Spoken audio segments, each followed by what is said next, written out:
At 11:30 hours on December 22, 1944, 4 German officers stepped out of the frozen tree line near Bastogne, Belgium, their white flags stark against the snow as they approached the American lines. They carried a formal ultimatum from General Heinrich von Luttwitz, commander of the 47th Panzer Corps, addressed to the American forces surrounded in the key crossroads town. His message was blunt and absolute. The American position was hopeless. 7 German divisions had encircled Bastogne. No reinforcements were expected. Ammunition and supplies were low. If the Americans surrendered, they would be treated honorably. If they refused, German artillery and armor would annihilate them. The ultimatum was delivered to Brigadier General Anthony McAuliffe, acting commander of the 101st Airborne Division. McAuliffe had been asleep when his staff woke him to read the German demand. Barely glancing at the paper, he muttered a single word, "Nuts." His staff assumed it was only his first reaction. But when they asked what they should send as the official reply, McAuliffe insisted that "nuts" was the official reply. Lieutenant Colonel Harry Kinnard typed the response exactly as McAuliffe said it. Colonel Joseph Harper carried it back to the German delegation. Confused, one German officer asked what "nuts" meant. Harper clarified bluntly, "It means the same as go to hell." The one-word reply captured something deeper about the American Army, something that had been deliberately built over 2 decades, something that made American forces fight differently than any other army in the Second World War. Where most armies, when surrounded, waited for relief or surrendered when outnumbered, American forces counterattacked, immediately, aggressively, instinctively. This instinct was not accidental. It was the outcome of a transformation that began on September 1, 1939, the day Germany invaded Poland, and the same day General George C. Marshall became Chief of Staff of the United States Army. Roosevelt had passed over dozens of senior generals to appoint Marshall, shocking the military establishment. Marshall inherited a tiny army, just 174,000 soldiers scattered across 130 posts around the world, smaller than the forces of Portugal or Romania.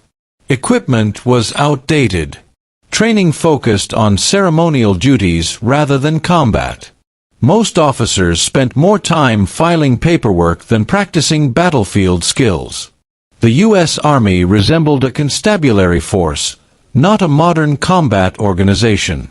But Marshall had witnessed modern war firsthand. As a staff officer during World War I, he helped plan the Meuse-Argonne offensive, the largest battle ever fought by American forces. He watched American units bleed in costly frontal assaults. He saw how rigid command structures collapsed under the chaos of battle.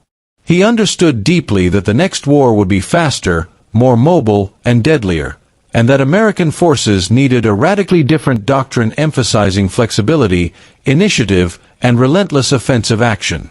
The foundation of that doctrine had been laid years earlier when Marshall served as assistant commandant of the infantry school at Fort Benning from 1927 to 1932. During this period, nearly 200 future generals passed through the school, including Omar Bradley, Stilwell, Ridgway, and Bedell Smith. Marshall dismantled the old system of slow, overcomplicated classroom problems and replaced it with dynamic, simple, fast-paced tactical exercises. He believed officers needed to learn how to think, not what to think. They had to make decisions with incomplete information, under tight time limits, in terrain they had not studied beforehand. He pioneered the tactical walk, where an instructor would suddenly declare, "Your unit is here. The enemy is over there. What do you do?" Officers had 5 minutes to evaluate the ground and issue clear verbal orders. There were no perfect solutions, only timely ones. Marshall emphasized that a good decision made immediately was better than a perfect decision made too late. His philosophy centered on aggressive offensive action. If attacked, counterattack immediately. Do not wait. Do not regroup. Do not ask for reinforcements. Hit the enemy while they are disorganized and vulnerable. In the First World War, Marshall had seen countless opportunities lost simply because American units waited too long. By forcing officers to think fast, act decisively, and seize fleeting opportunities, Marshall created a generation of leaders whose instinct was to attack first and figure out the details later. These leaders spread his methods throughout the Army, reshaping training nationwide in the 1930s. When Marshall became Chief of Staff in 1939, he ruthlessly purged hundreds of senior officers who clung to outdated methods, replacing them with younger, more flexible leaders, men like Patton, Eisenhower, and Devers, who shared his belief in speed, initiative, and offensive momentum. At the same time, he launched massive large-scale training maneuvers, the largest in American history. The Louisiana maneuvers of 1940 and 1941 involved nearly 500,000 soldiers maneuvering across thousands of square miles. Entire divisions practiced rapid movement, river crossings, combined arms coordination, and mock battles that stressed quick decisions and aggressive tactics. The maneuvers proved that units that attacked fast and exploited opportunities outperformed units that hesitated or waited for orders. They also exposed weaknesses in logistics, communication, and coordination, problems that could be fixed, but they confirmed the core of Marshall's doctrine: aggressive, decentralized action worked. When the United States entered the war in December 1941, the Army had grown to more than 1 million soldiers trained under Marshall's system. Field Manual 100-5, published that same year, defined offense as the decisive form of combat and instructed units to counterattack immediately when hit. Other Allied armies, British, French, Soviet, emphasized deliberate, methodical operations built on heavy preparation and centralized control. American doctrine was unique. The soldier on the ground, often a lieutenant or sergeant, was expected to act without orders. Training across the Army reinforced this culture. Infantry replacement centers drilled recruits relentlessly in aggressive battle drills. Officer candidates at Fort Benning faced constant pressure to decide quickly with incomplete information. Leaders were promoted for initiative and relieved for timidity. By 1943, this culture of rapid counterattack was deeply ingrained. Its first true test came at Kasserine Pass in North Africa. In February 1943, German forces under Rommel smashed American units, inflicting thousands of casualties. British commanders expected the Americans to retreat, reorganize, and take weeks to recover. Instead, within 24 hours, American artillery was back in action, tank crews were rearmed and moving forward, and infantry regiments were counterattacking. Within 3 days, the American line had stabilized. Within a week, they were advancing. Patton, taking command of 2 corps, told his officers the surest path to recovery after defeat was to attack immediately. The lesson stuck. By the Italian campaign and then Normandy, American forces operated with an instinctive aggressiveness unmatched by any other army on either side.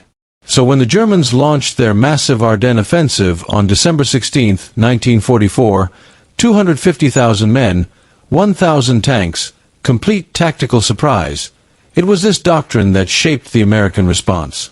Despite breakthroughs, chaos, and collapsing units, small American groups counterattacked everywhere.